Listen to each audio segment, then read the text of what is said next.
Welcome to today's regularly scheduled council meeting for Monday, May 14, the year 2018. Let us rise for the Pledge of Allegiance. I pledge allegiance to the flag of the United States of America and to the republic for which it stands, one nation, under God, indivisible, with liberty and justice for all.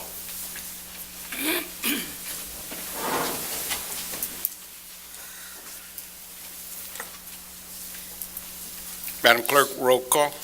Maldonado. Present. Franciski. Present. Walker. Vasquez. Present. Garcia. Present. Orange. Present. Perez. Present. Monroe. Present. Medina. Present. Councilwoman Walker advised me that she would be out of town and unable to attend today's meeting. First item on the agenda, Regular meeting Monday, April 23rd, 2018. So moved, Mr. President. motion on the floor by Councilman Franciski, second by Councilman Garcia. Do you hear regular meeting minutes for Monday, April 23rd? Any questions? Roll call? Maldonado. Abstain. Franciski. Yes. Vasquez. Yes. Garcia. Yes. Orange. Yes. Perez. Yes. Monroe. Yes. Medina. Yes. Motion carries. Communications from the mayor? No.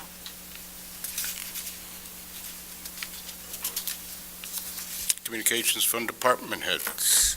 Yes. Accounts payable warrant 050318CC. So moved, Mr. President. Second. Motion on the floor by Councilwoman Vasquez, properly second by Councilwoman Orange, to hear accounts payable warrant 050318CC. Any questions on that motion? Roll call to accept. Maldonado. Yes. Franciski. Yes. Vasquez. Yes. Garcia. No. Orange. Yes.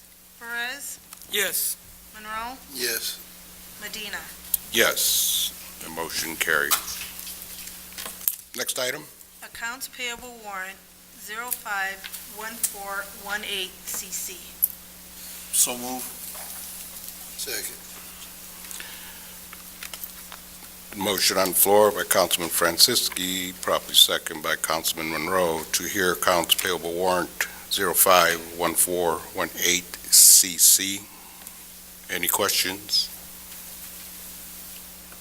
Roll call. Maldonado. Yes. Franciski. Yes. Vasquez. Yes. Garcia. No. Orange. Yes. Perez. Yes. Monroe. Yes. Medina. Yes, motion carries. Next item. Accounts payable warrant 051418LA. So moved. Second. Motion on the floor by Councilwoman Orange, properly second by Councilman Perez, to hear accounts payable warrant 051418LA. Any questions? Roll call. Maldonado. Yes. Franciski. Yes. Vasquez. Yes. Garcia. No. Orange. Yes. Perez. Yes. Monroe. Yes. Medina. Yes, motion carries. Next item. Account payroll warrant biweekly 051718CC. So moved. Second. Motion on the floor by Councilman Perez, properly second by Councilman Franciski, to hear accounts payable warrant 051718CC. Any questions? I'm sorry, that should be accounts payable warrant 1718CC. Correct. That's what I repeated. It's It's the fourth item under, correct? Any questions? Yes. Roll call? Maldonado, Yes. Franciski, Yes. Vasquez, Yes. Garcia, No. Orange, Yes. Perez, Yes. Monroe, Yes. Medina. Yes. Motion carries. Next item?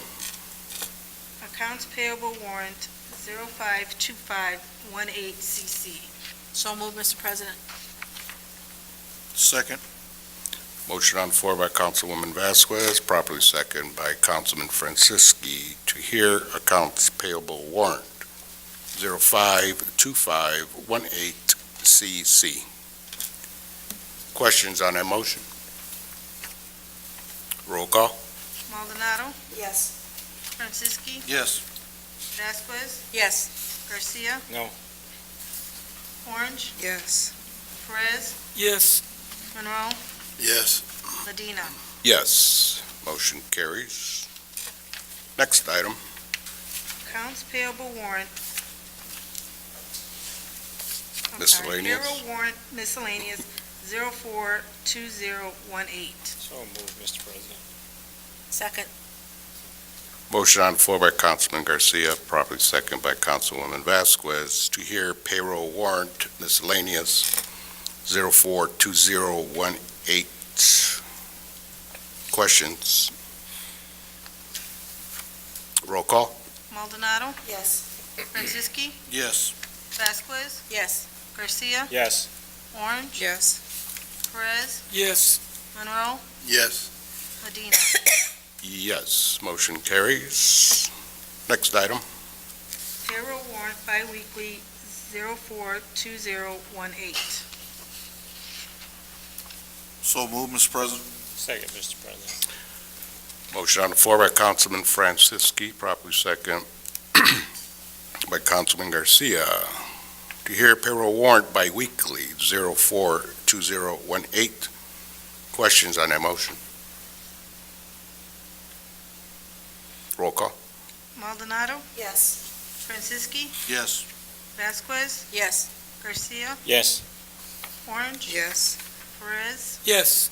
Monroe, Yes. Medina. Yes, motion carries. Next item.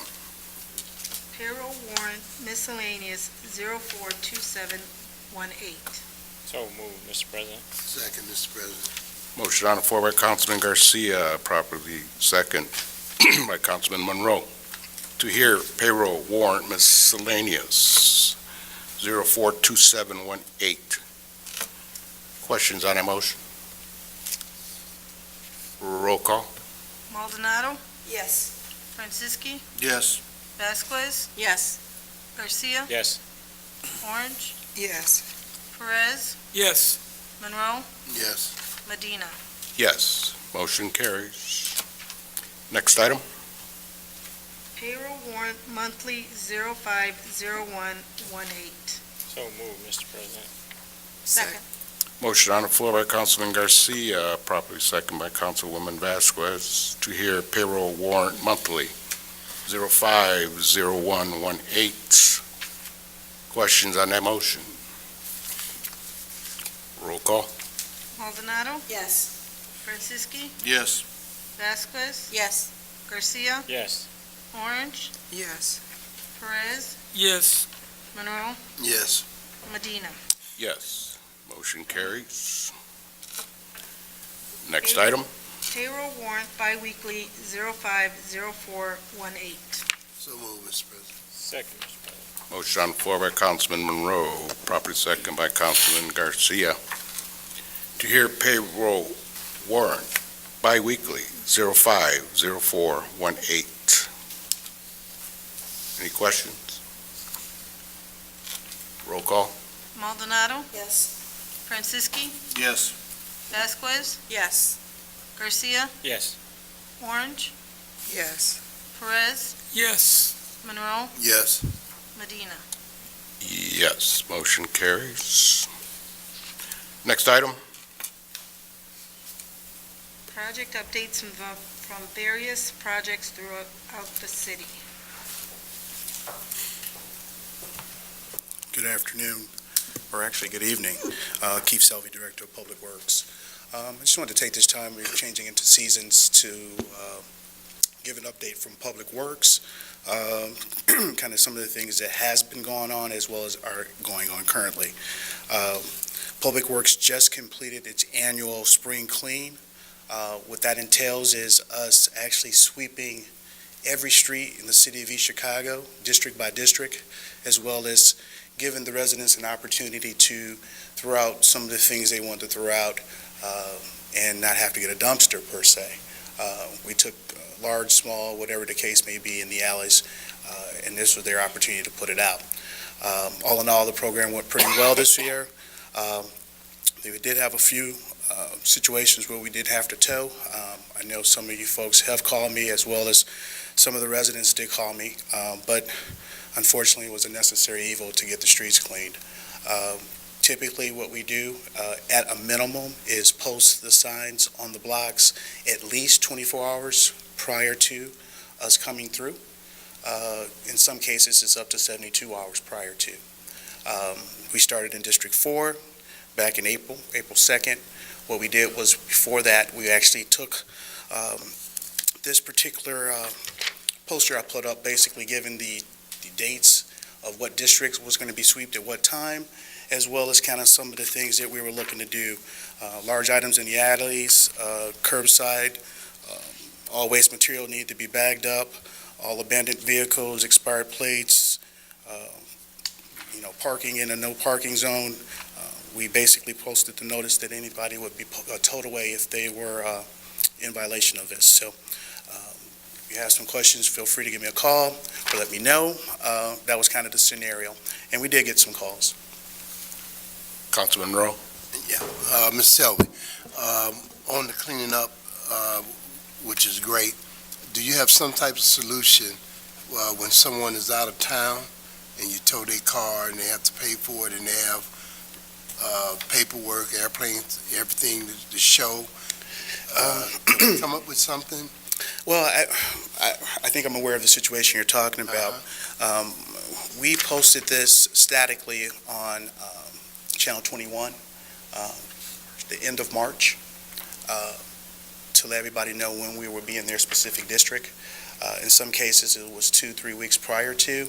In other cases, it was actually 6 weeks prior to us going into that particular district. I wish I had a better answer for you, but I cannot. Can I give you a small one on that? And this is the truth, everybody don't watch Channel 21. Well, we did also post it on our website pages, as well as our city page as well. Every media outlet that we had, we actually posted it in. If I'm not mistaken, we actually did put it in the water bills as well, sir. Okay. But is there something that we can come up with? Just say this older guy got sick and he went to the hospital. He was in there for a week. His car was towed. Yes. And he had to pay. I mean, is there some type of solution if they give proof if they was in the hospital a week or something like that, where we can reimburse them or do something? I'll take a look at that. Definitely it's a case by case, but I'll Yeah, take a it look at it and see what the chief of staff has to say about that. All right, thank you. Councilman Garcia? Yes, just to touch on that subject, I think, has to be something put in place, because we had some people that was out of town and sick. A lot of people ain't got the internet around town. They might not pay their own water bill. It might be the homeowner or that pays the water bill and their resident didn't know. So, Sure. like I said, it's special situations, but I want to thank you. Every time I called you, you was able to help me out. I think you do a good job. Thank you. But one of the things I know you're trying to do 2-a-day pickups. I know that's been kind of sporadic, because I put my garbage out on a Thursday and they don't get picked up no more on Thursday. And in my area, people are wondering, what day is it? Because I keep my cans inside my yard and I take it out and it gets picked up. So I guess it's a good time to talk about it. I've been keeping it under wraps, but for the last 3 weeks, I've been picking the trash up twice a week throughout the city. I haven't mentioned that to you folks. I want to do a trial to see actually how it went. I agree with you. There are situations and citizens that actually do kind of what you do in terms of, when the garbage is going to be picked up, you take your can out and you kind of post it up. I would venture to say about 70% of our residents don't know when their pickup day is. So I want to take advantage of that by just seeing if my crew was able to do it twice a week. We've quietly done that, at which point in time, of course, I don't specifically give a day. Whatever day you had initially, I've been honoring that. So we've been doing it Monday, Tuesday, and Thursday, Friday for the alleys. And then Prairie Park, Sunnyside is still typically Wednesday along with our big dumpster pickups. I'm still kind of evaluating if we want to continue to do it that way. I will make the announcement. It'll make it a lot easier for folks like yourself that I'm missing, that this is going to be permanent and we can give you a permanent date. The last time the actual garbage collection had changed, it's been quite a while. So I'm still kind of toying with it to make sure that it's proper for the city as well as it works, not only for the residents but for us, trying to make sure the city stays clean. One of our biggest challenges is, of course, you guys know the alleys. We'll go down the alley today and tomorrow it looks like we didn't. And I think that, again, goes toward a lot of our residents don't know when the trash is picked up in their specific district. So I would say give me another week or so to evaluate, and then I'll make an announcement as well as I'll come back before you and tell you, hey, moving forward, District 5, your pickup will be on this date. District 1, District 4, whatever the case may be, this is the day we're going to actually pick your garbage up. I want to just make sure that our group was able to do it. We've run into some problems with some of the trucks. I'm waiting on 2 new trucks that you guys approved as of last year. We still haven't taken possession of them yet, so that's why I haven't really pulled the trigger on making sure I make that announcement that the changes happen. Thank you, Keith. Councilwoman Orange. I know when we had our finance meeting, you had said that you may be using some type of chemical in the alleys Yes, ma'am. to kill the weeds. Have you started that? No, we have not, ma'am. That leads me to my next point. I can talk a little bit about lot maintenance. The first thing was just basically talking a little bit about spring clean. That's what we finished. As of last Thursday, we began what we call lot maintenance. Lot maintenance basically is the city-owned lots. So the properties that, for some form or fashion, become city property, and these are what we call our AMPs. So these are what you see in the blocks. These are some of the properties that are now owned by the city, and maybe some of the departments that we actually have them. That particular program just started last Thursday, and my subcontractors, I gave them the directive of tackling the parks and special locations first. The parks and special locations, I can supply this to you folks. It's pretty much our major parks, Black Stadium. You're looking at some of the pump stations, the filtration, sanitation, Edward Valve, some of the smaller little things over in Roxana, the old park there. Those are the bigger parcels that we own, that our contractors cut, that you guys see, in the beaten path. So they've been knocking that down since Thursday. So in answer to your question about the reed spray, I wanted, prior to this, most of you guys don't understand, remember that, but 15 days ago it snowed. So we actually got a late start this year, just because of the weather as well as having products available. They are now available, so we'll start doing what we do. As of last week, we're cutting parcels through Public Works. So now we're going to hand them over to the actual subcontractors that we have in place. Once we get that pretty much solidified where they've actually started doing that, then now we're going to start focusing in on the actual alleys. To answer your question specifically, yes, we do have that product in. I'm waiting on one of the, it's an apparatus that it goes on the back of a gator that will help us spray down the alleys a lot more efficient than somebody out walking with using your hand. So they can actually ride and spray at the same time. We can cover a lot more space and time. So as soon as that comes in, we will actually be spraying. To give you an update in terms of weeds throughout the city, True Green went out on Thursday and Friday of last week, and they basically sprayed all our parks. So hopefully in the next 7 to 10 days, you won't see any more dandelions out there, as well as over at Block Stadium, that's been taken care of. And we have a contractor that we do business with throughout the city that does the public safety building out at the Marina, Unity Plaza, and those are the areas that that person covers. But it's been sprayed, and now the only last step of that is to actually go down the alleys.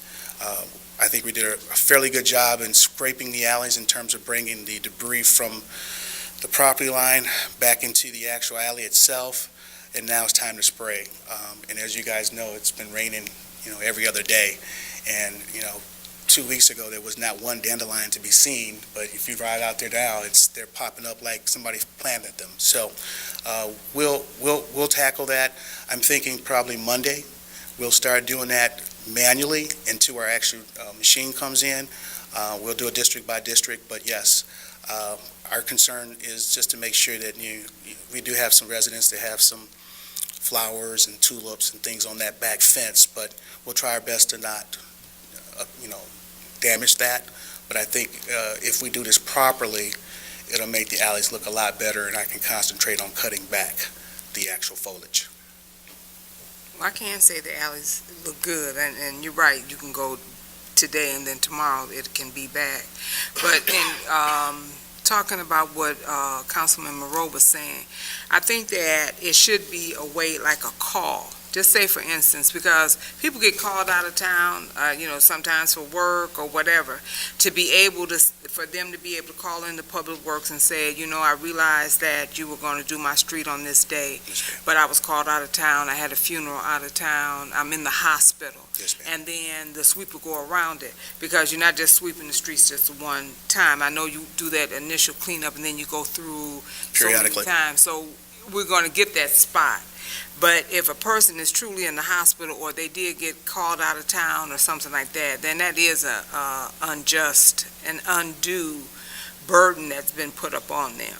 So between the council and you, we got to come up with a solution. I'm not saying for everybody, people that's at home and just sitting on the porch and won't move their car because Sure. they don't want to, or it's broke down and they don't want to move it because they're waiting on somebody to come fix it. Absolutely. But- And I will definitely work with you on a case-by-case basis. I have a person I report to that they basically needs to approve that, but if it's a scenario that we need to take a look at, absolutely. As you guys remembered, I came before you before, we footed the expense of moving cars out the way just to move the snow.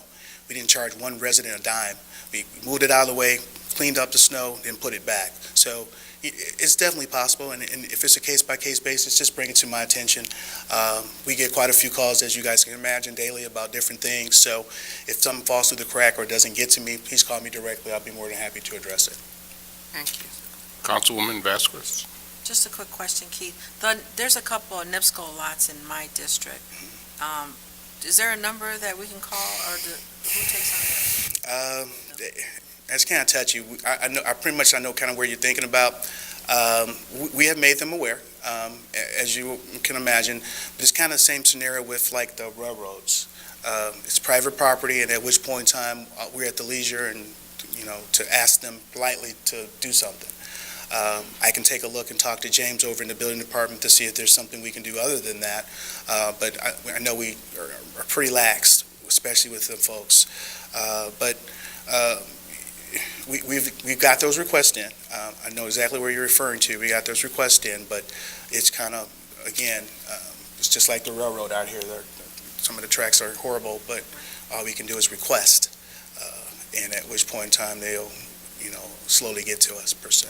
But if you want to shoot me a message again with specifically where you're looking at, I can maybe try to put some pressure somewhere else, speak with the engineer department as well as with the building to see if they can put some pressure to get those people to cut their lines. Thank you, I appreciate it. Councilman Garcia. Yeah, Keith, I know alley maintenance has always been a touchy subject for years. And a lot of times I know before they used to always say it's a homeowner's responsibility. Correct. Most of them do take that responsibility, but you have some that don't, all right? It might not be in the alley of East Chicago's alley, but it might be coming from a property. Is that something you're going to be working with code enforcement? Yeah, right now, what my job again is to make the city stays clean and to look clean. We are definitely working with the building department a lot more closer than we've done in the past to make them aware of, as well as to get the letters out to possibly cite certain owners. But the end result is, if they do or if they don't, my job is to clean it up. So we go through the pathway of building, they do their process, and then they do what they call a work order to us, where we actually do cut it. And I believe we do some type of lien or something of that nature if we have to continue to cut it. So last year, we really dove deep into that, and we had quite a few properties. Just to make you guys aware, just between 2017 and 2018, we had approximately about 100 new properties be added to the roll of city ownership. So when Mr. Bennett came before you and asked you for that money, which was a pretty big number, we're going to need every dime of it, because before he made his ask, I didn't have those properties. We worked with Kevin Smith, and he actually, if it's taxes, whatever the case may be, when those properties slowly become part of us, I have no other choice but to clean them up. There is a procedure. If you see something high, it's probably because it's in the interim. But James over in building and I have really worked close in trying to make sure that it works seamlessly this year in terms of getting all the properties that we know we have on this particular lot maintenance program and getting them to the vendors at the start, which in the last couple of years, we've been getting it in the middle of the year, middle of the season. So this year, we actually got a really good role of knowing what is ours, as well as the contractors know what they need to cut, and hopefully you'll see a better looking East Chicago. I do like to say this, and I'll look over in the camera and say this, but we're still looking for our neighbors to be good neighbors and to clean up around their homes, because that would help us. But again, my job is to keep the city clean. Any further questions? Sir, I have one suggestion in reference to towing vehicles. Perhaps an alternative would be to issue a citation, a violation of city, an infraction, if the vehicle's properly plated. And again, there's people that go out of town, they're on vacation, they don't watch Channel 21. I believe they're issued a citation. When they get back from vacation, they can go to court and convince the judge of a valid excuse, then that infraction could be dropped. But for those that are just too lazy to move their cars, then they have to pay the ticket. I'm going to defer to Joe. Joe, are they still allowing us to go before to court with the tickets? I know they have changed a lot in terms of the amount of. City ordinances are prosecuted by the city attorney's office, and prosecution of those, as you know, should be within the discretion of the prosecutor. So if they can, again, and if that individual can convince a judge, hey, I was in Mexico, I was in Canada, I was out of town, there's a possibility the judge will say, okay, fine, dismiss the case, you know. Because towing a vehicle, it is financial hardship on an individual. They're And I understand. very expensive. And again, I will definitely work with each one of you and each one of your districts on specific situations. I pass it on to my chief of staff, and if there's a legitimate reason why we need to actually pay that toll, we'll do that. We just want to make sure that folks are in the habit of, when they see that sign up, to move, because it doesn't just affect them, but it affects their neighbors. I'll give a perfect example of, I'm not going to mention the block nor the district, but they saw us out there. There was a person, they walked out of their house and went down the street, knocked on everybody's house, and said, hey, they're out here. Move your car. You know, as well as, we're still doing the same thing we used to do in terms of having the police officers come down, and before we tow, they light them up, they put the sirens on, and they come over the loudspeaker and they say, hey. So I know there's situations if they're out of town, of course, they're not going to hear that, but we'll look at it case by case. Thank you. All right. Thank you. Any further communications? BZA petition for use variance. Are you, Sorry, are you part of this update? Yeah, I'm part of it. Name, rank, and serial number. William Allen, city engineer. Basically, what I want to do is just go over upcoming projects and projects that are currently going on. For Homerly, Indianapolis Boulevard, Walsh Avenue, Guthrie, Michigan, Magoon. These are all streets that are going to be reconstructed.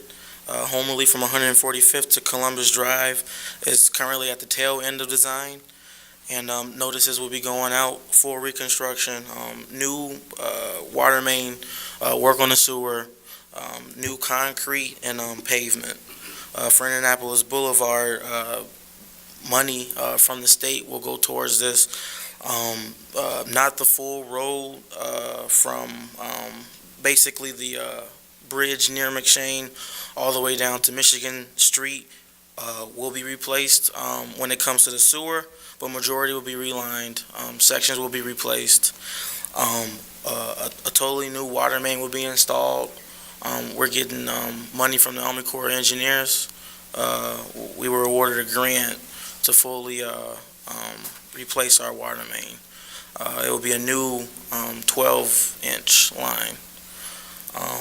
When it comes to Walsh Avenue, from 148 to Koski Boulevard, we've had a lot of patches, a lot of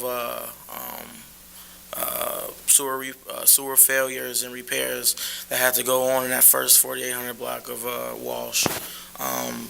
That's a critical block that we have to get reconstructed. But the full stretch from 148 to Koski Boulevard will also be reconstructed. Same thing, new water main, sewers, concrete, and asphalt. Also, anytime we do a reconstruction, we try to incorporate the replacement of the service lines when it comes to water. So lead, galvanized, will be replaced with copper, same as we're doing in the Superfund.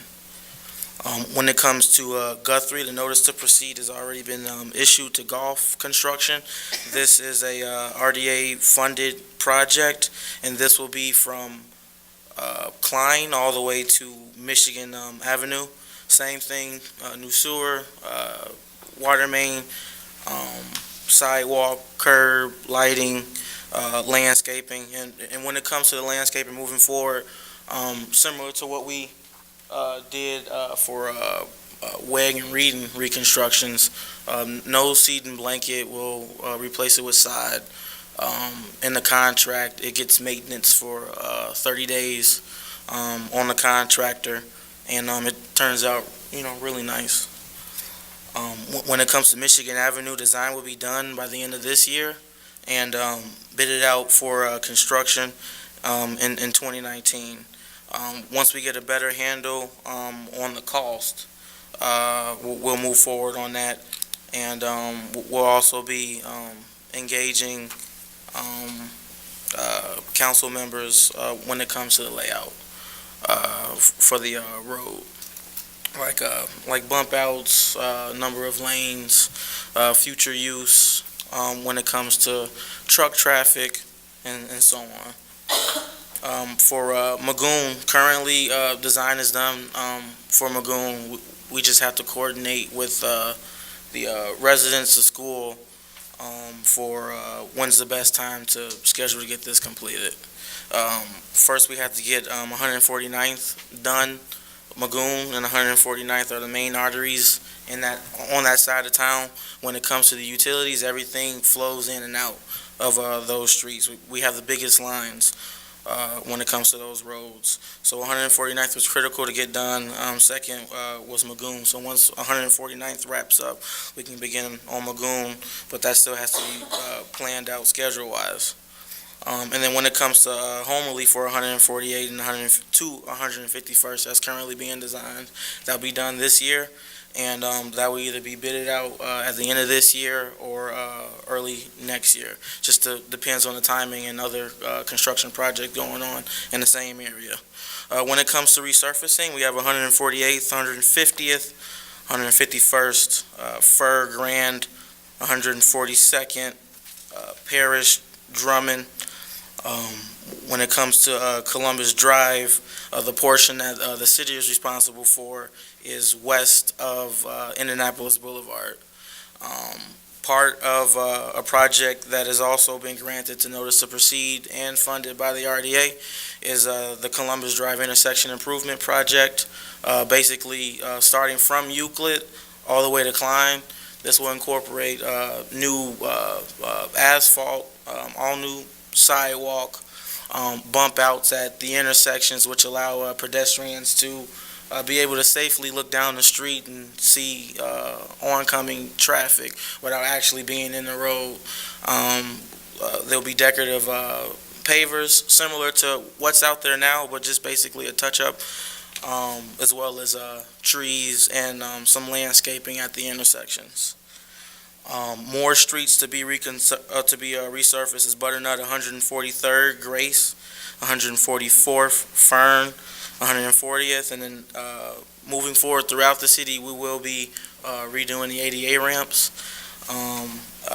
with the streets that are being resurfaced this year, and preparing for more roads to be resurfaced the following year. Just to make sure that residents can safely cross the street without being when it comes to the ADA ramps, people with disabilities, and helping them be able to cross. Other construction projects consist of the Columbus Drive Pedestrian Bridge, which will be a 2019 project, partially funded by the state and by us. Design is being done by the state, and more details are to come when it comes to the schedule for the start date. When it comes to the community center projects, Site 1 will be done June 11th, and Site 2 will be done July 30th. Site 1, Heritage, and then Site 2 over at the intersection of Broadway and Guthrie. And this is the new gym area where volleyball, soccer, basketball can be done with an indoor track field, multi-purpose rooms, kitchenettes, and family rooms. That's about it. Any questions? Councilwoman Vasquez? Did the bridge already on Columbus Drive, the overpass there, where the kids walk over, has that already been bidded out? I mean, there's a couple. No, it hasn't been bidded out yet. C. Ober Group is under design by the state. Submittals and clarifications are still being done. They're going to incorporate lighting on the bridge, similar to Lakeshore Drive in Chicago. They just completed a bridge. It'll look similar to that. It's in I believe Oakwood. That's kind of the look that we'll have here. It'll be a signature bridge, so it'll bling. So. How about any scheduling for sidewalk repairs? Sidewalk repairs. Anytime I get a phone call, I go out and I assess the streets to have the sidewalk be replaced. We have hired Nees Engineering to also assist, along with the ADA ramps. Also, recommendations for removal and replacement of sidewalks that have noticeable cracking, where it's heaving, either because of roots or a number of reasons of failure, down below, either because of a leak or, whatever the case may be. I'll send you an email with it. Okay. Councilman Garcia? Yes, I heard you mention Michigan Avenue. Yeah. Any plans on Dickey Road? Because that's pretty bad. Dickey Road, when it comes to the bridge, we have plans for maintenance, and then when it comes to the actual road, no resurfacing as of yet. I actually need to get cores for that road because we actually need more information on it when it comes to the the Klein Highway being redone. They want to bring through heavier loads than what is tolerable. But we have to, we know what the limit is some time ago, but now we have to revisit it and see where we are now, and then make any improvements to it moving forward. Before I give them the go-ahead to bring the heavy trucks with the material through, I have to find out what exactly we're dealing with when it comes to Dickey. And they coming through that area already with steel coils. They want to, they want to come through with more material that's going to make it easier for them to continue to, I think, construct the beams that are out there. It's going to be heavier than what we've been allowing them to so far.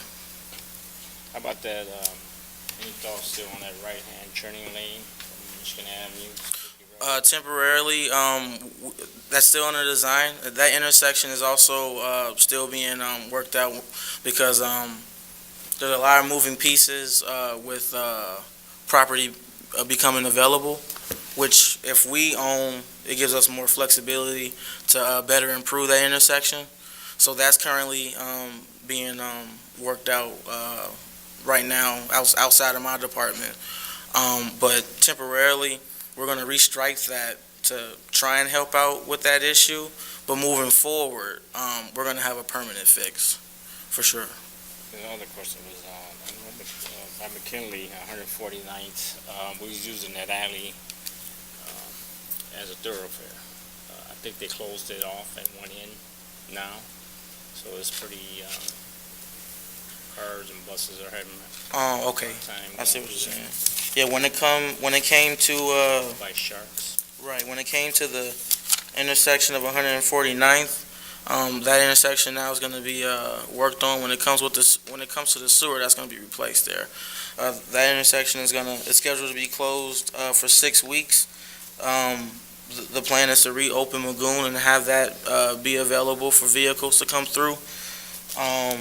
As we speak, string and the layout for the sidewalk and curb are being done and will start to be poured come tomorrow and Wednesday. And then moving west, they'll take out the sidewalk, string, and then pour again, all the way up to, at this point, Homerly. But I'll make sure to make a note of that. Yeah, actually, it looks like we need to all have a meeting again to see all the moving parts. Because as you know, any elementary school, any school in Chicago was not made with transportation in mind. So you got 1 million cars by all these schools, and you need to have a meeting over there. Okay. Now, I know the contractor has been communicating with the school, trying to get their input. As far as I know, they haven't had too many issues. But when it comes to the transportation aspect of it, we'll make sure to get that taken care of. I don't think the information is flowing, so if you talk to the principal, I don't think he's disseminating that information. Okay. So you got a lot of departments that have to get to these schools, and that's the issue. Okay. Any further questions? Thank you, sir. Thank you. Next item. BZA petition for use variance.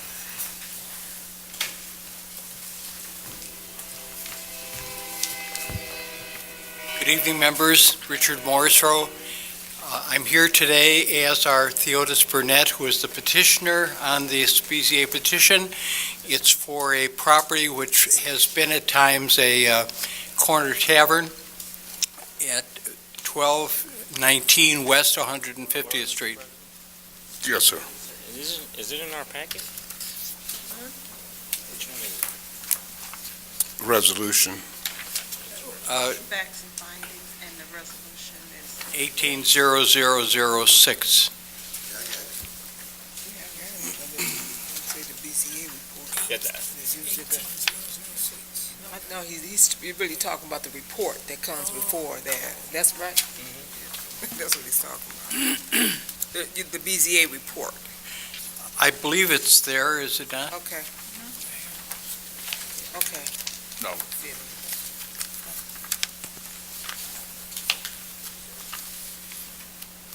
See it.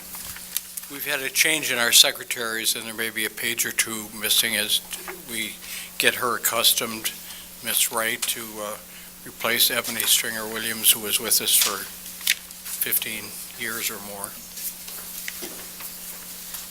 I didn't get that. It's not. Are you okay with that, Councilman Garcia? I am. No, I didn't get it. I just had the resolution itself. The resolution, That's okay, I'll share this with, this is. facts and findings, one page, Sorry. single page. Yeah, it is up under there. Okay, you may continue. Thank you. Sorry. Mr. Marshall. The building is a building with what was the Corner Tavern and with, I believe, 2 or 3 apartments. The petitioner lives in one of the apartments. He is here with his mother, who would help in the operation of the convenience store. And the convenience store, the 4 members of the BZA board did not make a recommendation. However, they considered a number of conditions which are part of the resolution, and if, should you support this petition, these conditions will be part of the, what will be required, and I think there may be one amendment made to those.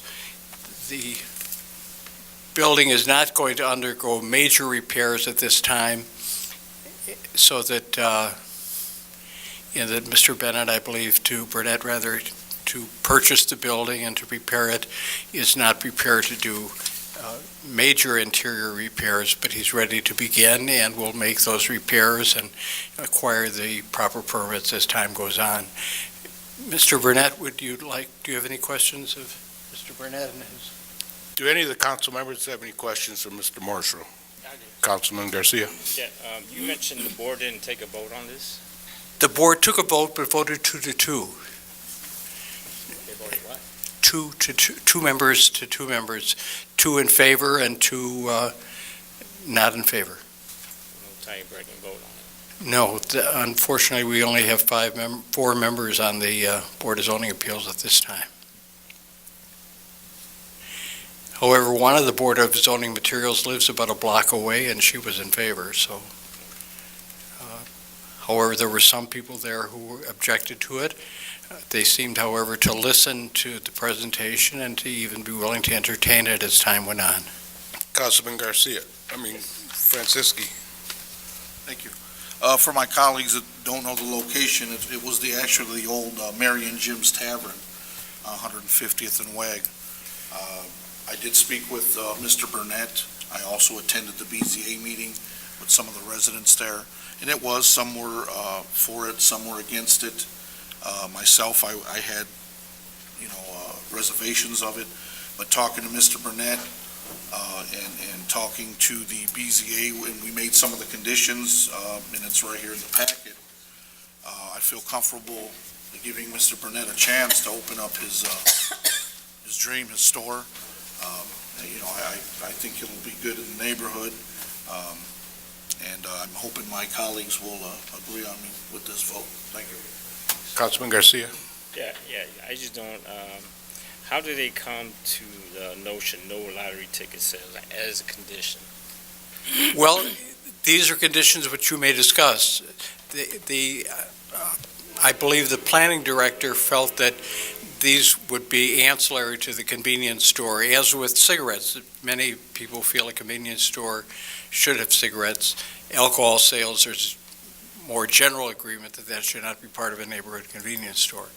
But these conditions were discussed, and it's interesting, the Board of Zoning Appeals went through them, then voted on them, accepted them, but then when they did the final vote on whether or not to approve the project or not, they deadlocked. I see tobacco and I see no alcohol sales in the neighborhood store. I see that and I agree with that. but not to allow them to sell lottery tickets. I think that, I think this steps over our bounds of what we want to tell them what to do and not to do, and what to sell and not to sell. Well, I think there was going to be one consideration of a motion for perhaps to start an hour earlier, and if you would want to consider that motion as well for that condition, I think that's certainly within your right as council members. Mr. President, I ain't got no problem with this, but for me, the no lottery ticket sales, I don't think it's something that, Well, you may choose after discussion to make that motion. Would that be proper? We have any, Mr. President, members of the council, per the discussion of Councilman Garcia, the council members, should you choose to consider this use variance, and should you consider to pass it, you are free to include or exclude any of the 9 conditions that came along with it. That's part of your approval process. Councilwoman Orange. I would like for the gentleman to come up and introduce himself. He's going to Yes. be a new business owner. Is that Mr. something? Theodis Burnett and Mrs. Mildred Burnett, his mother. Okay. And Mr. Marco Molino, who is their attorney. Good evening. Good evening. Good evening. My name is Tyler Burnett. And my name is Mildred Burnett. I am his grandmother, not his mother. Thank you. Mr. Barnett, had you planned on selling lottery tickets? Yes, it was in my original plan, but due to the stimulations that they set for me, I was okay with accepting those stimulations due to I wanted to go ahead and move forward with the store. But if you guys allow me to sell lottery, that's okay with me, but I don't want to sell liquor at all. And no tobacco? No tobacco. If I may, real quick, Mr. Burnett is 29 years old. He lives there. He's anxious to start this store, and basically, although yes, he would like more rights, he was willing to take whatever conditions the city imposed on him to for the next year or whatever, to prove himself essentially as a good business partner for the city and for residents of that area specifically. And also, I'm glad to see you're a young man that want to start a business, and especially here in East Chicago, we need more business. But I would just caution you as you go forward in your business is to make sure that people are not standing outside in front of your business and hanging out, because that's the first way to kill a business. And people in the neighborhood will be very disenchanted and ready to have you close down.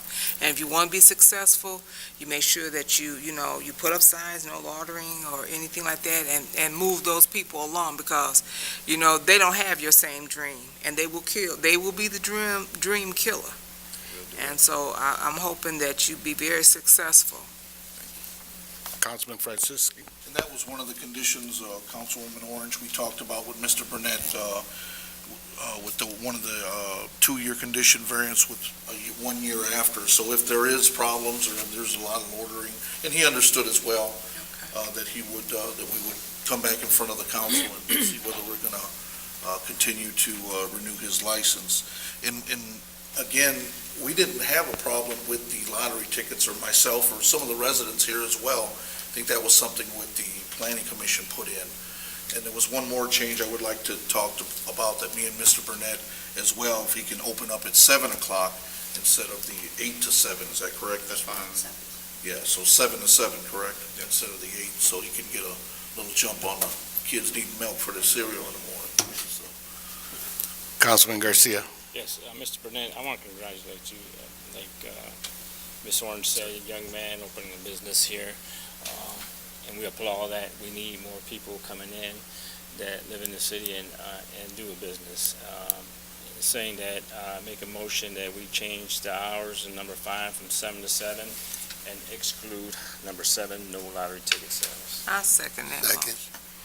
Motion secondary motion on the floor to amend resolution number 18-0006 to change item 5 from 8 a.m. to 7 a.m. and to exclude item 7, no lottery tickets. Motion made by Councilman Garcia, properly seconded by Councilwoman Orange. That was number 8. No lottery tickets. 7 on mine. On the actual, Okay, on the resolution. that's fine. It's fine. Any questions on that secondary motion?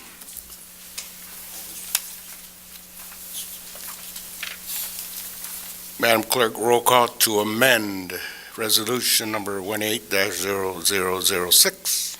Maldonado, Yes. Franceschi, Yes. Vasquez, Yes. Garcia, Yes. Orange, Yes. Perez, Yes. Monroe, Yes. Medina. Yes. Any further questions to adopt? Mr. Madam- President, Sir? as your legal counsel, I'd recommend that 2 further amendments be made, which are consistent with the intention of the use variance. On page 2, the second condition, this is a required finding required by state law in order to grant the variance of use to the petitioner. Number 2 should read, "The use and value of the area adjacent to the property included in the variance will not be affected in a substantially adverse manner." That would be one amendment. And then you have the now 8 conditions instead of 9 on page 1. The second amendment would be on page 2 in the "therefore be it resolved" clause. It should read that the Common Council, with respect to the use variance filed with the East Chicago Board of Zoning Appeals for petitioner to allow a use variance for the property located at 1219 West 150th Street, currently zoned R3, be allowed to serve as a convenience store, and the use variance petition be granted, adding the words "subject to the 8 conditions listed on page 1. Those are the 2 recommended additional amendments. Mr. President, Councilman Garcia? I also move to make those recommendations that Attorney Bonashimi just explained. Second. Secondary motion by Councilman Garcia, properly second by Councilwoman Vasquez to make the 2 changes. Councilman Garcia, you want to repeat those? Outlined by council. Any questions on that secondary motion? Madam Clerk, roll call to amend, once again, the 2 items Mr. Buscemi outlined for us. Maldonado, Yes. Franceschi, Yes. Vasquez, Yes. Garcia, Yes. Orange, Yes. Perez, Yes. Monroe, Yes. Medina. Yes. Any further questions, Councilman Garcia?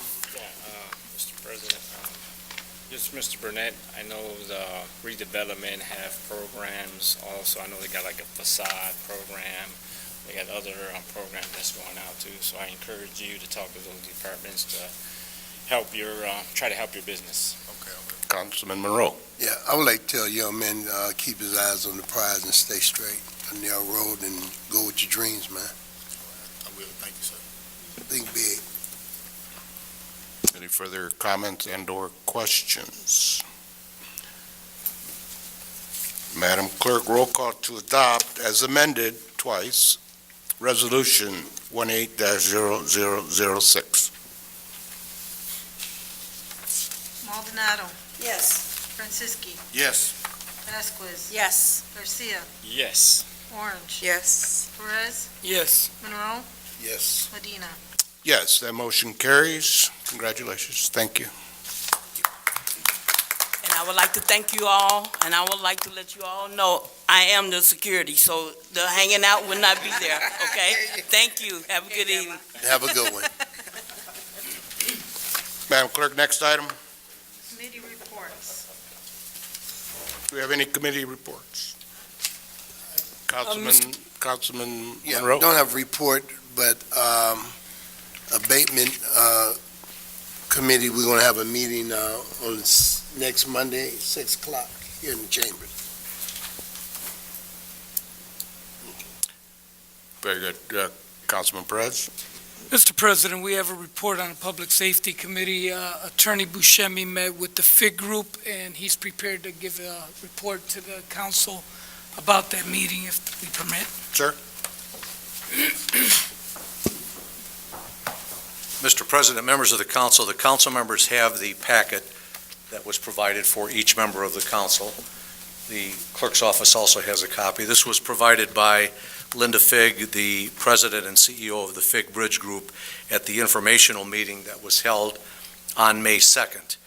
And the purpose of that meeting was to discuss the status of the Klein Avenue Bridge project and also to examine and verify that necessary safety measures are being undertaken in the construction of that project per the resolution passed by the City Council, which was Resolution 18-0003, where you called for review and oversight of the design and the construction safety for the bridge. The project packets include a construction update as of April 30, 2018, and the project itself is a precast concrete segmented bridge which will be 6,200 feet in length and contain 29 different bridge spans. The bridge will have a 150-year useful life once it's completed. The bridge at this time is approximately one-third complete and will have an estimated completion date of January of 2020.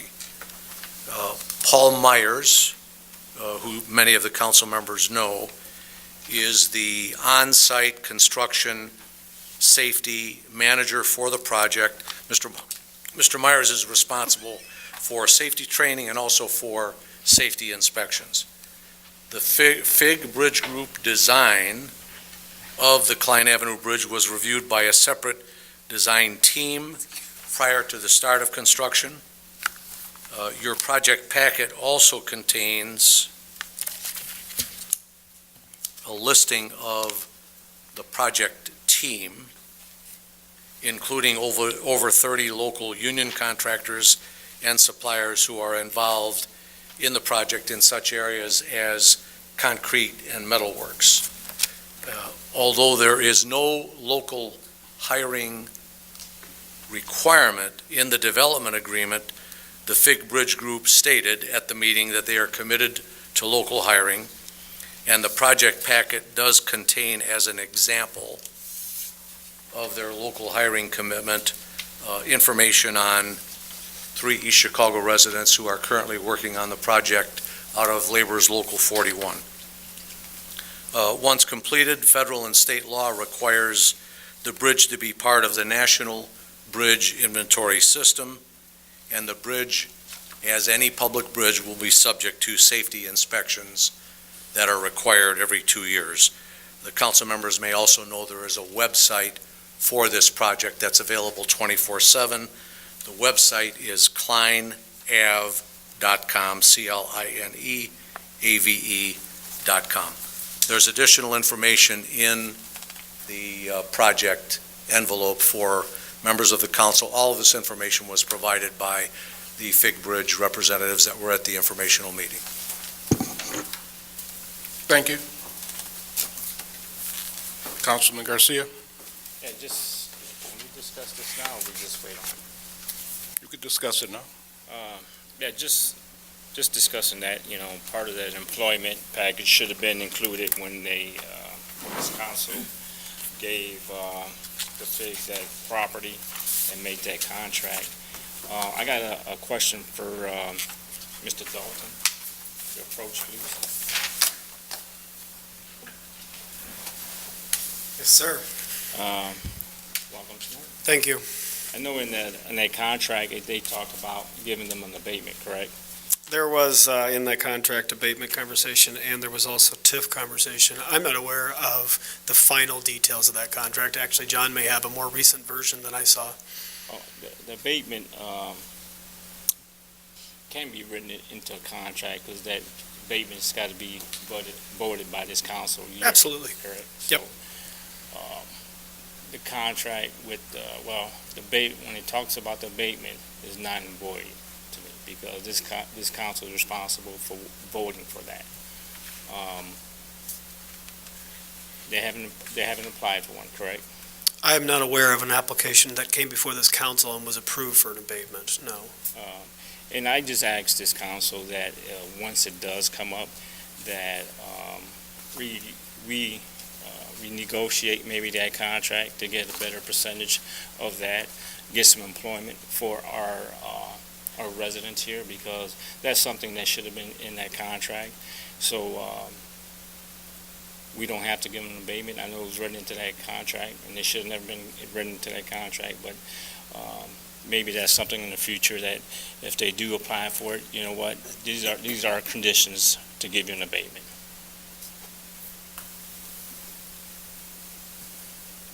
Any further question?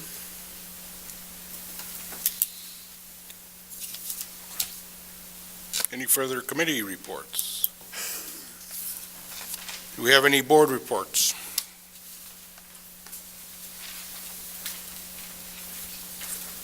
Madam Clerk, next item. There are no ordinances on first reading, no ordinances on second reading, no ordinances on third reading. Resolutions. Resolution 18-0005, sponsored Mayor Anthony Copeland.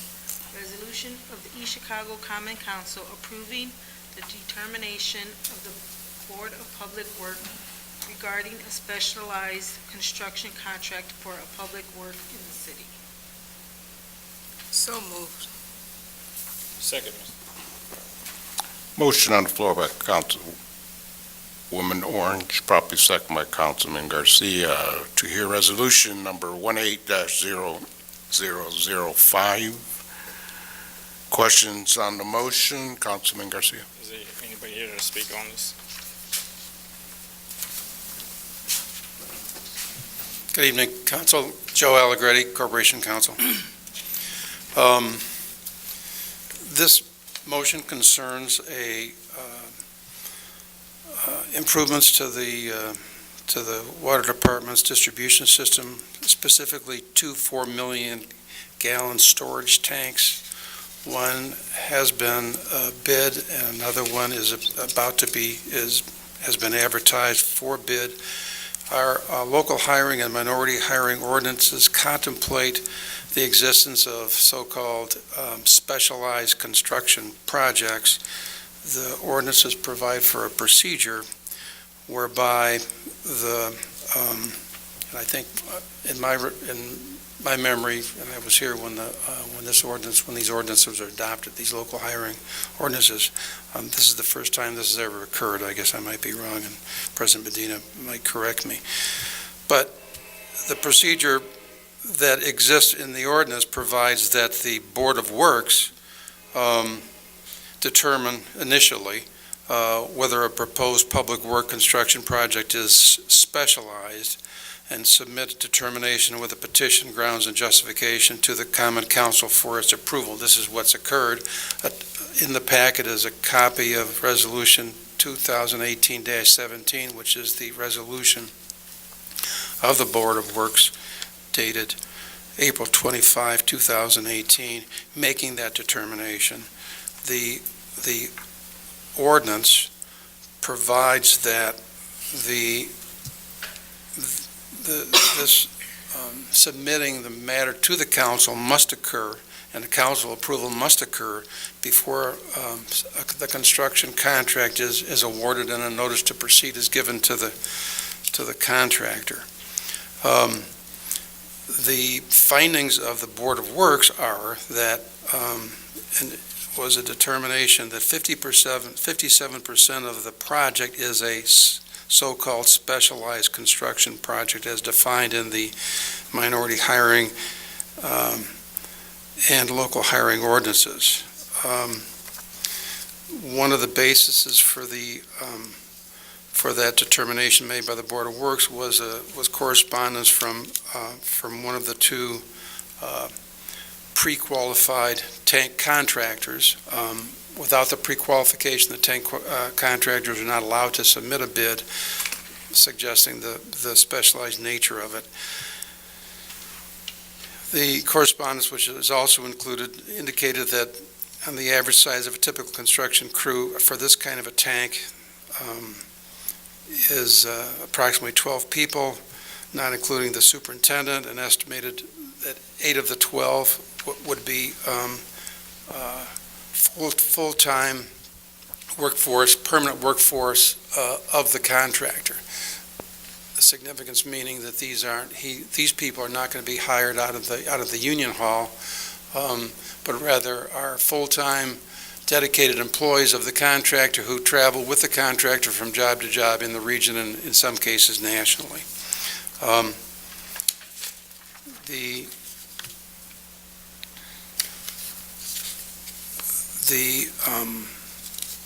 57%, and I guess I might add, anticipating the question by somebody from the council is, well, what if the 57% is incorrect? This contract, in any event, regardless of the council's actions today, will be audited by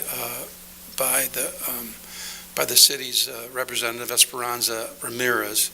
I don't know if you're familiar with her work. She does a very systematic and aggressive job in auditing payroll of contractors that are controlled by our local minority hiring ordinances, so that in the event that the 57% turns out to be inappropriately high, this doesn't mean that there will be an exemption, a partial exemption in that amount, if in fact the audit reveals, the payroll audit reveals that the number should be been significantly less. So if the determination turns out to be incorrect, the audit will still reveal what the appropriate percentage would be, and the safeguard of the benefits received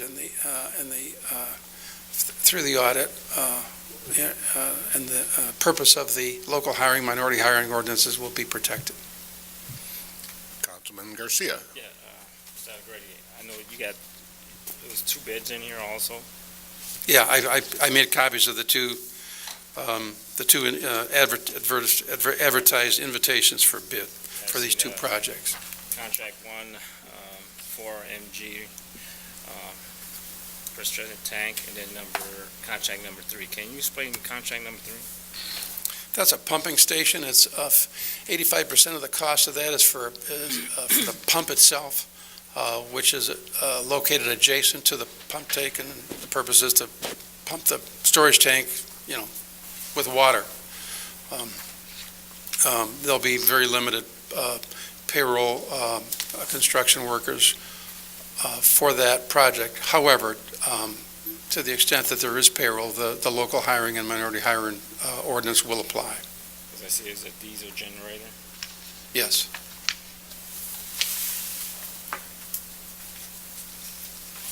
Any further questions? And these are good. These are real good projects. I know when the council approved the financing, I think it was explained that the need for storage, the need for increased for fire safety, increased hydrant and available pressure for hydrants and for fire suppression, and adequate storage is important in determining, for example, among other things, the amount of premiums homeowners and property owners pay in the city, which depends on the assessment of the city's fire department to put out fires. So, I think Councilman Perez. Mr. Allegretti, did anyone explain to you what made this specialized project? Because as I read, it's like pretty basic stuff. It's a concrete tank with floaters and pipes, and other than that company just wanting to keep their employees employed and bringing them with them, what is so specialized about this tank that we cannot hold them to our local hiring ordinance? Other than the fact that they're pre-qualified, that they have a dedicated full-time work crew that is not typical building tradesmen employed out of the union hall, but rather are full-time specialized and specially trained employees and personnel that do nothing but build tanks, as opposed to iron workers or electricians or carpenters or concrete people that do various different kinds of work. And because he has a full-time staff and they occupy those specific positions rather than him employing people out of the and this is a Davis-Bacon prevailing wage project, because it's a state revolving loan fund project. Tradesmen will not fill those positions, and that's and of course I guess somebody believes that the motive is always money. I think the contractor believes that if he can exempt a portion of it, it will save him some money and reduce his risk to penalty under our local minority hiring ordinances. I go back to nothing here under this contract: excavation, backfilling, dewatering, grading, paving, landscaping, mechanical work, electrical work, painting. None of that seems real specialized to me. Those tasks and those jobs are not specialized. It's the other person's. It's just a tank to hold water. Well, that's what it is, but it's a precast, and I don't pretend to have the engineering knowledge to describe it particularly, but it's a I don't want to use the word specialized. But it is a general contractors are not qualified and certainly not pre-qualified to bid on these projects. They have to be contractors who experience and have the specialty, forgive the use of the word, of making large millions of gallons water storage tanks. But some of the jobs, and as acknowledged in the correspondence, are not specialized, and they are going to be building tradesmen that are hired out of the union hall, and they, of course, would not be exempt. And as I say, if the project proceeds and as the audit proceeds and the payroll is examined and the man-hours performed are examined, if it turns out this number is wrong, then the local minority hiring ordinance will be applied to the appropriate number of persons that are not deemed to be specialized. I think the burden should be on them, not on us to catch them, whether or not the 57% is correct. I'd like to make a motion, we table this and give them a second opportunity to tell us what is specialized about this. I'm not saying we outright reject it, I'm just saying I really don't see what is specialized other than a cost saving for them and not employing East Chicago people. And I think that's what was the spirit of the ordinance, was to put our people to work on these public projects, and I think we should try to hold that as best we can. I don't think we're doing that here. Yeah, the original sponsor of the ordinance, of course, was then Councilman Anthony Copeland. And I think, and as far as the procedure of getting seeking a preliminary or predetermination of exemption was created by amendments, I think, sponsored by Councilwoman Maldonado. There's a motion on the table by Councilman Perez to table this item, second by Councilman Garcia. Madam Clerk, roll call to table. There's no discussion when we're going to table. Maldonado, Yes. Franciski, Yes. Vasquez, Yes. Garcia, Yes. Orange, Yes. Perez, Yes. Monroe, Yes. Medina. Yes, this item is tabled. Councilman Garcia. Yeah, Mr. President, Attorney Grady, and maybe that's something that can be written into that, to the contract next time we get it, or into the resolution. The contract isn't written, as the ordinance contemplates any exemption must be determined before the award of a contract. So Can we write it? they'll be, sure, Can we write into the resolution? everything, and you can, there's no magic. I drafted this resolution, but if you want to make qualify any exemption, to be based upon future auditing or future examination, the council's free to do that. Yeah, Do whatever you want. My question is the particular jobs that Councilman Perez said, those things ain't specialized, you get the local people to do that. Can we write that in the resolution, You can, job specific?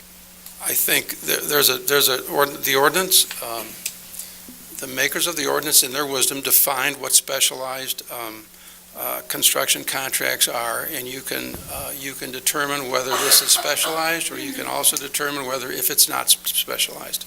I think the council's free to do that. Councilwoman Orange? I know we're going to come back to this discussion, but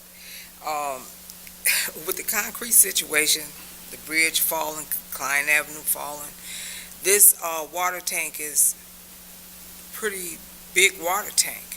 4 million gallons. The jobs that can be, pardon me? Two separate tanks, two different Yeah, locations. but they're big and they're concrete, and we're concerned about Klein Avenue falling. I'm concerned about, because that'll be near the filtration plant, is in my district. I'm concerned about it falling, because you got the school there and everything else. I want somebody specialized to know what they're doing. Now, the painting, the electrical and stuff like that, that should be through either the unions or through the people that live here in East Chicago. But if that tank going up and it's just as much concrete as it is down there on Klein Avenue, and we're concerned about that, and I'm concerned about that, I want to make sure that people know what they're doing. And I'm all for hiring East Chicago and unions and everything else, but I don't want just to appease the ordinance that we wind up having a disaster later on. So I just want that to be put on record. Okay, do you want to give me some guidance as to what you would like to see? Do we want to do this at a committee meeting? Would you like it at a public hearing up here at the next time, if and when the matter's taken off the table and the council is ready to consider it, to vote it up or down? Would you like me to bring some professionals? There's an engineer that designed the project, and I believe there's a contractor, at least one there's going to be a low bidder, who of course the two of them have the knowledge, the technical knowledge to answer any technical questions. Happy to present those people at the next opportunity, whatever the council would like. All the above. Councilman Monroe? Councilwoman Orange said all the above. Bring them all in. Very well. Your wish is my command, as they say. Thank you, sir. Mr. President. Sir? And members of the council and Councilman Perez and Council Mr. Allegretti, you had questioned the validity of that determination of 57%. I notice in the packet, there was the Board of Works resolution that is coming to you to ask for this city council resolution. If you look at the last paragraph of the Board of Works resolution, there apparently was a determination, Joe, that made by a Nice Engineering representative that 57% of the project is a specialized construction project, and apparently that individual, I don't have the documents, but apparently that individual has some specific documents that support that. In the council's review of deciding whether to go forward with that, you may wish to request that Mr. Allegretti have the Nice Engineering representative who made that actual 57% determination here to explain it to the council. That may help you get to the bottom of that issue. Well, he testified, he didn't testify, I guess, he appeared, got the Perry Mason on my brain, he appeared at the Board of Works and he discussed that. There were, the 67% was, and I reproduced a copy of that correspondence from wire-wound pre-stressed concrete tanks, which is one of the bidders, pre-qualified bidders. The other bidders was suggesting that 99% of the project would be exempt, and we thought that was overly ambitious and not realistic. I think you might have agreed with that. Councilman Garcia. Yes, Council President, like Attorney Buscemi said, I think if contractor put in there 57%, there's a reason why he put it in there. So He made the has some type- determination, he did the workup, he could help you, inform you as to whether that's a valid determination or not. It's a fraction, 8 over 12, so it was two-thirds. That's what it was kind of a back of the envelope, thinking that 8 of the 12-man, of the contemplated 12-man crew would be his permanent employees rather than employees taken from the union hall. That was the basis of the 67%, nothing more exotic or scientific than simply No that. documentation It's whatsoever. 57%, it's not 60%. You're right. Okay, I guess. 57%. Councilman Perez, you I have was the a liberal floor. arts guy. Yeah, Mr. Allegretti, and I get back to the point, I'm not so much on the percentages as just questioning the overall specialization that it takes to build a water tank, number one. And number two, just by what you said, I think that they would draw up any numbers that they need to keep their employees working rather than to come into East Chicago and hire the local workforce. That's just my thought. I'm just saying, if, they're asking us to bypass an ordinance, the burden to show us. Nothing I've seen today shows me that this is a specialized project. I'd just like more information on what makes it specialized. Okay, we'll review again the definition of the ordinance, and I'm here following I'm kind of the messenger here. I'm following the procedures spelled out in the ordinance. It's a two-step procedure. First, the Board of Works does it, and the Board of Works determination is deemed to be a so-called petition. So here I am, and, the council will do what it does. I'll be back. Thank you. Thank you. On that resolution. Resolution 18-0006 has already been passed, so we're going to move into old business. Do we have any old business? Councilman Garcia. Yeah, Mr. President, I think it's last week, I received a letter from Police Chief Smith asking for a donation for their big giveaway they have every year that we always participate in. I know he came before this council twice or 3 times before. I asked for crime stats. We're in the 5th month of the year. I haven't got not one crime stat from Mr. Smith, Chief Smith. Next month is going to be halfway into the year, and I haven't got my 2017 crime stats. So if you please send him a letter. He told us he was going to give it to us months ago, and I have not received it. And when does he plan to give us the crime stats for 2017? Any further old business? Thank you, Alila. Let's move into new business. Do we have any new business? Councilwoman Orange.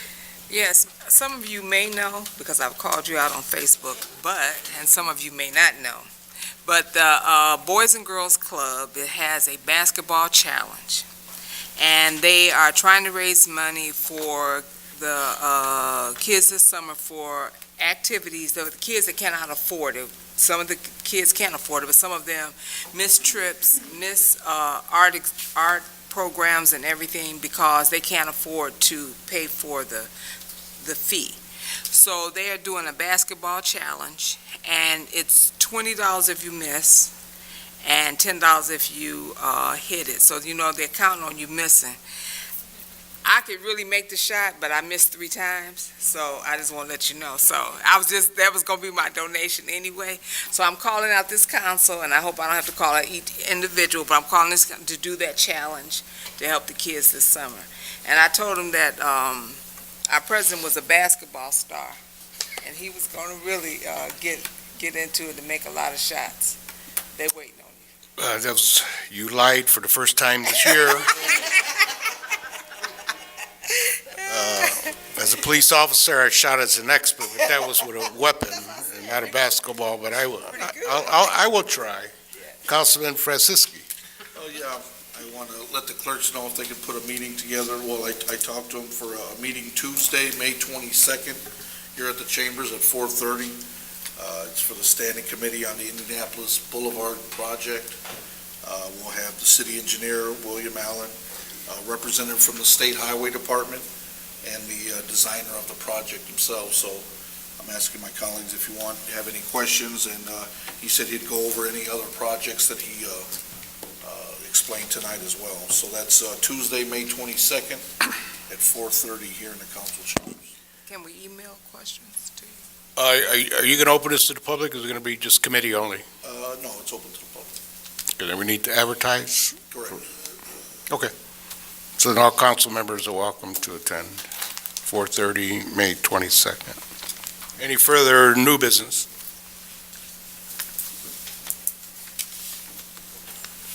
Do we have any comment cards, public expression? Chair will take a motion to adjourn. So moved, Mr. President. Roll call to adjourn. Maldonado. Yes. Franceschi. Yes. Vasquez. Garcia. Yes. Orange. Yes. Perez. Yes. Monroe. Yes. Medina. Yes, meeting is All adjourned. right, you guys have a good evening.